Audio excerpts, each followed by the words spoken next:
Olá! Hoje a gente vai mergulhar num tema que segue super relevante, a Síndrome Respiratória Aguda Grave, a SRAG.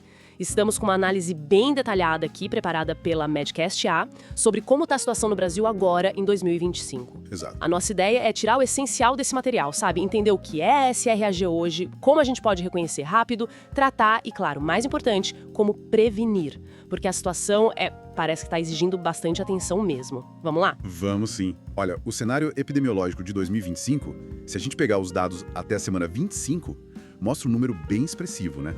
Já são mais de 103 mil casos de SRAG no Brasil. Nossa! É bastante coisa. E, assim, mais da metade, 51,3%, tiveram confirmação para algum vírus respiratório. E o que está chamando muita atenção este ano, de verdade, é a força de vírus que a gente já conhece bem. A influenza A, por exemplo, está por trás de quase 39% dos casos virais que a gente conseguiu identificar. E o vírus sincicial respiratório, o VSR, está liderando com impressionantes 47,3%. Quase metade dos casos. Exatamente. A Covid-19 aparece com 1,7%, é menos, mas ainda tem um impacto regional forte, sabe?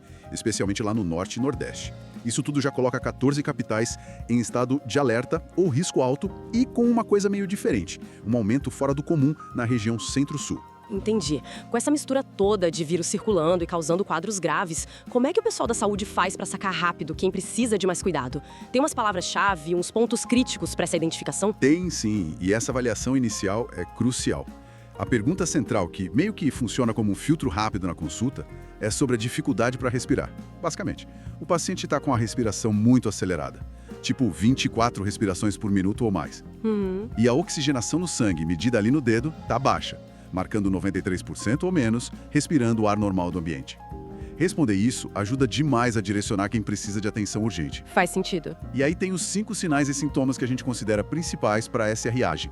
Febre, geralmente acima de 37,8 graus Celsius, ou mesmo a pessoa falando que teve febre. Tosse, dor de garganta, aquela sensação de falta de ar ou desconforto para respirar. E a saturação de oxigênio abaixo de 95% no ar ambiente. Ok. É bom lembrar também que em crianças podem aparecer outros sinais, tipo aquele batimento da ala do nariz, sabe? Tentando puxar mais ar. Em idosos, às vezes o primeiro sinal é confusão mental. E gestantes, bom, sempre tem um risco maior de complicação, né? Precisam de um olhar atento. Certo. Entendi a importância dessa avaliação clínica logo de cara.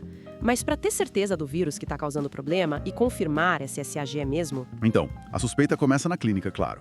Mas o padrão ouro, para a gente saber qual vírus, é influenza, VSR, SARS-CoV-2, ainda é o exame molecular, o RT-PCR, ou um teste rápido de antígeno. O ideal é coletar a amostra bem no começo dos sintomas, ali, entre o primeiro e o 7º dia. Tá. Para ver o estrago no pulmão, aí entram os exames de imagem. Um raio-x ou uma tomografia de tórax podem mostrar os tais infiltrados, que são áreas de inflamação, né? E exames de sangue, tipo a gasometria arterial, ajudam a gente a medir o quão grave está a insuficiência respiratória. Perfeito. E com o diagnóstico na mão, como que entra o tratamento? O foco principal, sem dúvida, é dar suporte para a respiração do paciente. Garantir que ele consiga oxigenar bem. Isso começa com oxigênio suplementar, se precisar, para manter a saturação em níveis seguros. Geralmente, a meta é acima de 93% em adultos, 94% em crianças e tem uma faixa específica para gestantes, entre 92% e 95%. E se isso não for suficiente? Aí a gente pode precisar de mais ajuda. Pode ser a ventilação não invasiva, a VNI, que usa máscaras para ajudar a respirar, ou, nos casos mais críticos mesmo, a ventilação mecânica invasiva, a VNI, que é quando o paciente precisa ser entubado. Certo. E medicamentos? Para influenza confirmada, o antiviral de escolha é o oseltamivir. A dose padrão para adulto é 75 mg de 12 em 12 horas por 5 dias, mas tem que ajustar se o rim não estiver funcionando bem. Corticoides como a dexametasona são bem importantes, mas só para quem já está precisando de oxigênio ou está na ventilação mecânica. Eles ajudam a diminuir a inflamação no pulmão. E antibióticos, só se tiver uma suspeita forte de que tem uma bactéria junto na jogada, uma co-infecção. Entendi. E tem uns ajustes importantes, né? Para criança, a dose do oseltamivir é calculada pelo peso.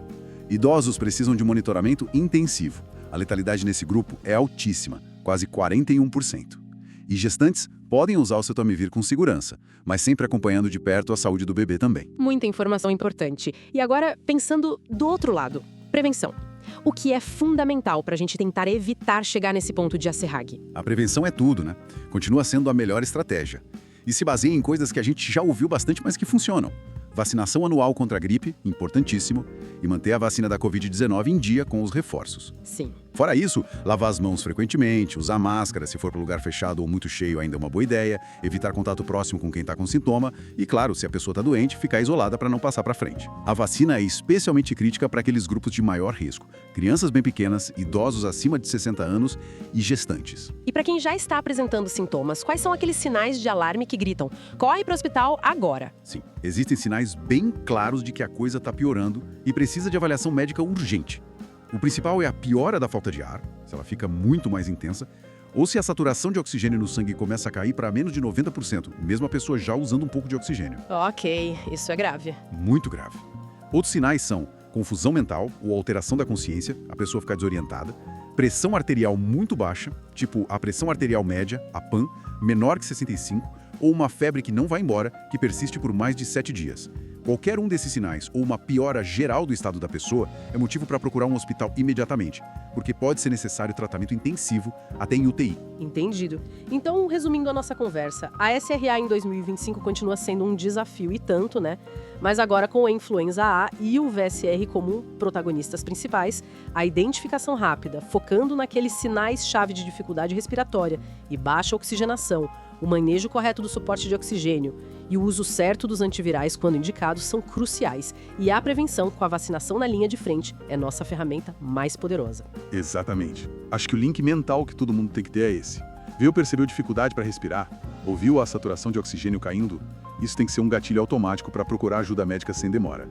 E o cenário que a gente está vendo agora com influenza e VSR tão fortes só reforça o quanto as medidas de prevenção, tanto as individuais quanto as coletivas, continuam sendo, assim, indispensáveis. Não dá para relaxar. Pois é, isso deixa a gente com uma reflexão importante, né? Se vírus que a gente já conhece tão bem como a influenza e o VSR ainda conseguem causar tantos estragos, tantos casos graves, como que a gente pode fortalecer nossa vigilância em saúde pública, nossa capacidade de resposta para olhar além da pandemia de Covid-19? Como a gente garante que estamos sempre preparados para os desafios respiratórios que cada ano traz? Fica aí a questão para a gente pensar.